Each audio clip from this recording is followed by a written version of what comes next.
everybody, my name is Sally Ann Spence and welcome to the Hills Quarry Products dig site in Surney Wick. Now this is a dig where we're getting material from both the Ice Age and the Jurassic. It's probably the biggest paleontological dig that's actually running right now in the UK. So loads of exciting things happening. We are rained off currently at the moment. The weather's come in, we are rained off. We are filming live, raw, unedited, so you get the full experience. And I've got with me paleontologist Richard Forrest. Richard, it's rain stop play really, hasn't it? It's a shame, but yes. So we have to sit and entertain each other by talking about plesiosaurs. Yes. So something very exciting happened yesterday. Please do look back through our videos and you can follow all these different finds throughout the dig and also the technology and the data collecting, because this is a scientific dig and data is all important. Now, Richard, this arrived yesterday and was dug up by Adam. Yes, yep. Adam dug this up, called you over. Originally with this little piece here was found, was it? Well, okay. Well, originally, Neville came up and said, I think you'll like this.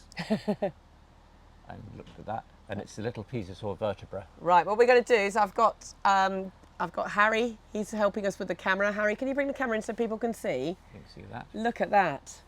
And there's no denying that's a vertebrae, is there? Oh no, that's definitely a plesiosaur vertebra. It's a juvenile plesiosaur, and I think it's a vertebra from the neck. We'll tell more once it's exposed. So that's quite exciting in itself. It was exciting. It was a great find. But then we looked at that, and it's broken off a larger block, and we thought, well, we'll never find the other half of that. What is this crystal? Okay, that's called calcite. In nodules in the Oxford clay, you get these veins of calcite, which are basically places where it's a complex process of drying and crystal formation and so on, which happens underground as the fossil is formed. But sometimes within these, what we call septarian nodules, you find very well preserved fossils. So this gave us some hope. Then Adam, we'd been having trouble with the pump to pump water out of the trenches, and he'd gone off and fixed it. And he was testing it out by spraying some gravel on the side of one of the trenches we have here, and he spotted this. So let's move this around so you can have a look, Harry. There we are. Can you show everybody that? That So is undeniably bone. It is undeniably fossilised bone. bone. It's fossil bone.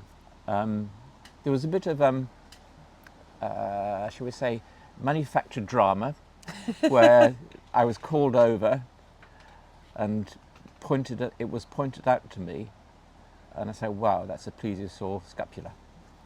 We then looked around, uncovered the rest of the block, and found, of course, very conveniently, oh, look the at bit that Neville found earlier fits beautifully onto the block.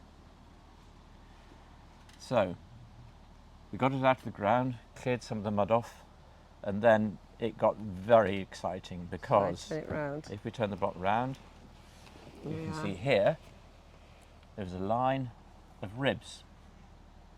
They're all nicely lined up. They're articulated, which means they're preserved as they were in the body of the animal.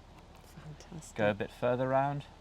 Here's a bit of what we call the coracoid, which is one of the bones that form part of the breast of the animal. Going round a bit further, here's another vertebra. This is what we call a dorsal vertebra, which means it's from the back. Here's another piece of girdle.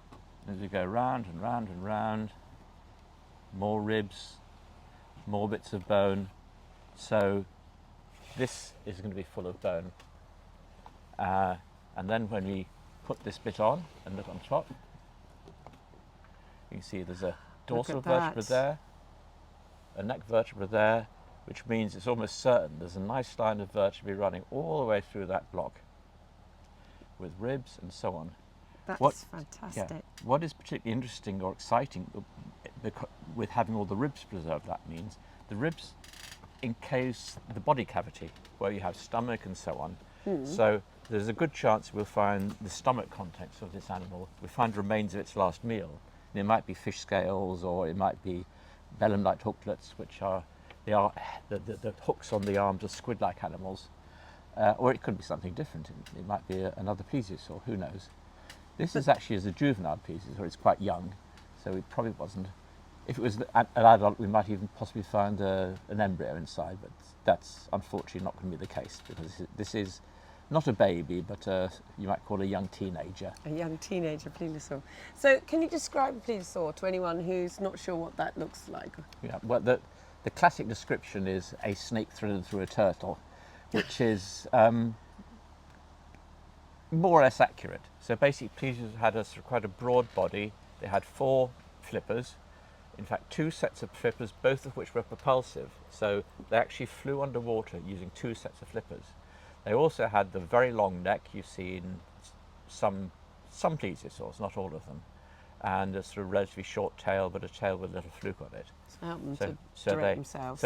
So basically, they were, in fact, very efficient underwater swimmers. And I mean, one of my friends, Luke Muscott, did a very good PhD on them, where he demonstrated that the front set of flippers gave an additional boost to the hind set of flippers, so you get a 40% boost in propulsive efficiency. So they are efficient swimmers. The surprising thing is no other animal ever has tried to do the same thing. Modern animals may fly underwater, penguins do, seals do, some fish do, but none of them do it with 2 sets of limbs working at once. And that's really what makes plesiosaurs unique. I didn't know that. Yes. You see, every day's a school day. Tell me, Richard, is there a way we can date this? Is there anything that enables us to date this? Yes. We'll need to confirm it depending on what we find inside, but this looks like a nodule from what we call the Oxford clay, and from a particular bed there. We call it bed 10. So it's near the bottom of the Oxford clay, so I think we can probably pin it down stratigraphically quite accurately. So it's about 165-ish million years old. 165 million years old, give or take. In a period we call the Calovian. That is absolutely stunning. And I thought you said there was an ammonite somewhere. Is there an ammonite? Yes. There's this, in this one, there's what I think is an ammonite. Right. It may be a coprolite. It may be a bit of fossil poo, but I just need to look at that more carefully. But it's unlikely we don't find more ammonites inside. Ammonites are what we call, or some of them are what we call zone fossils, which means there are ammonites which represent a particular slice in time as we go up the geological column, because ammonites evolved quickly and they change their shape.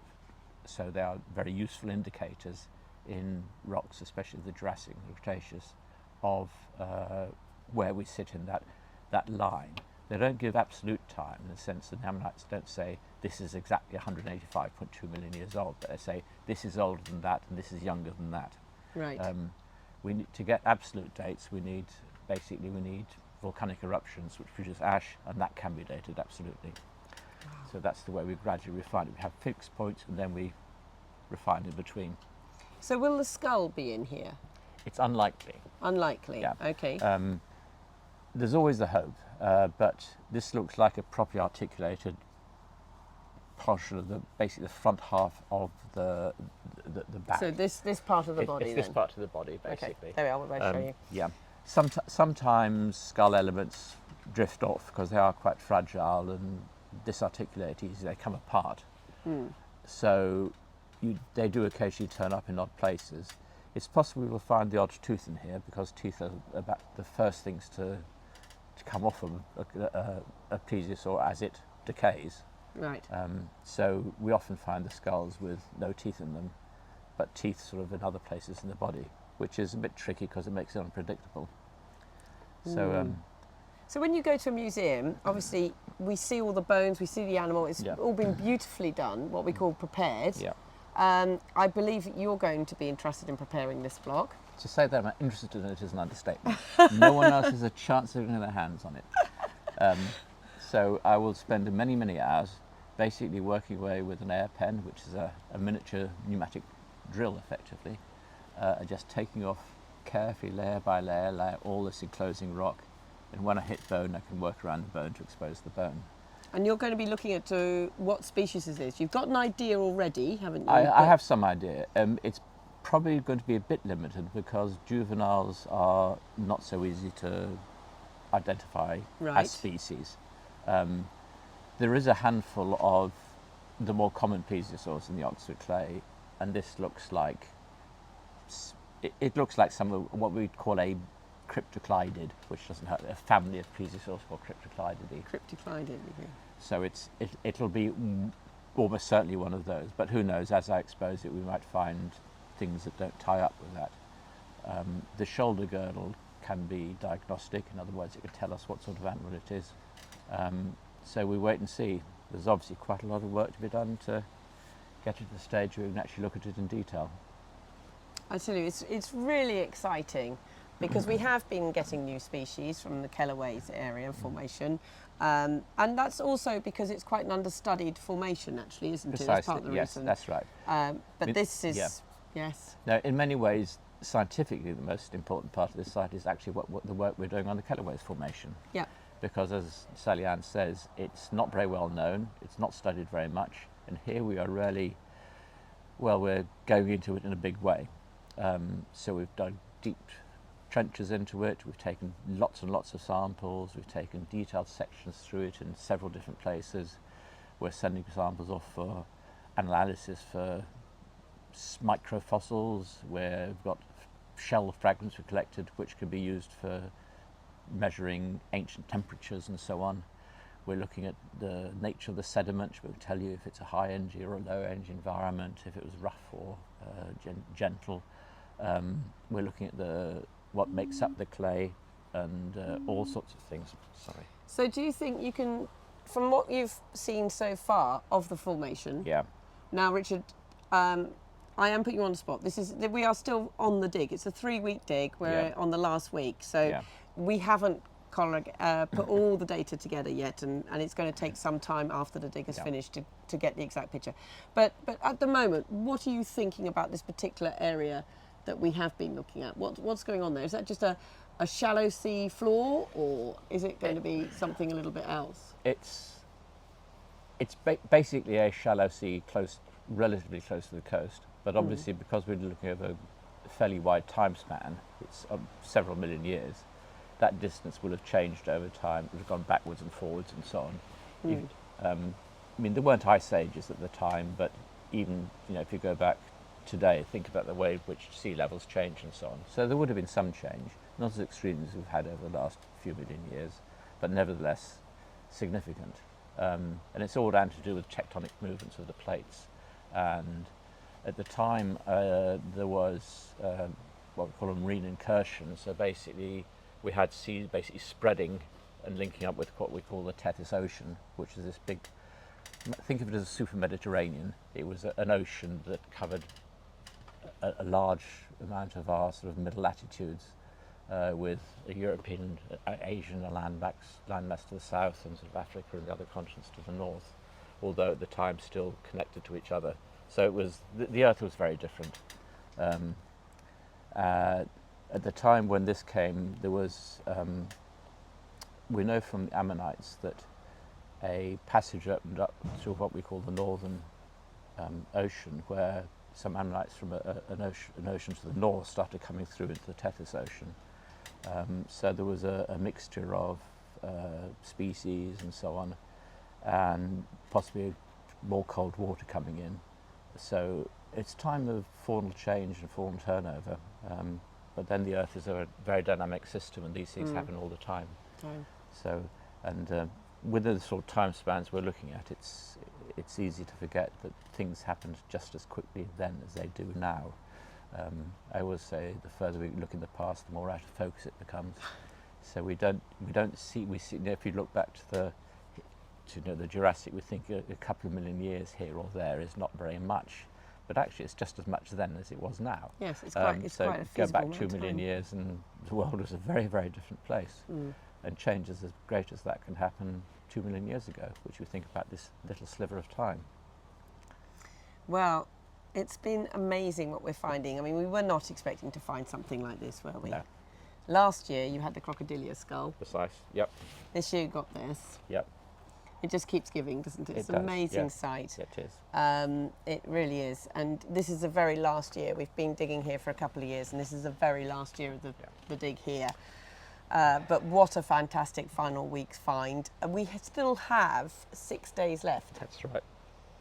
So who knows? Who knows what's going to happen next? So keep watching these videos, and we will keep you updated on what we're finding and some of the science behind them.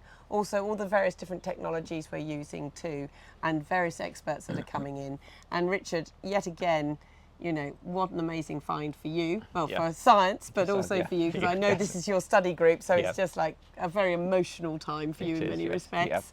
I hope it's a new species, but it doesn't matter if it isn't, it's still a fantastic specimen. Just a fantastic specimen. It's going to be very exciting to see it in its glory. I really look forward to that.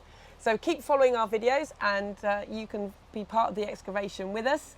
As I said, that we are filming constantly throughout and uploading them. So keep looking for the hashtag TussForce.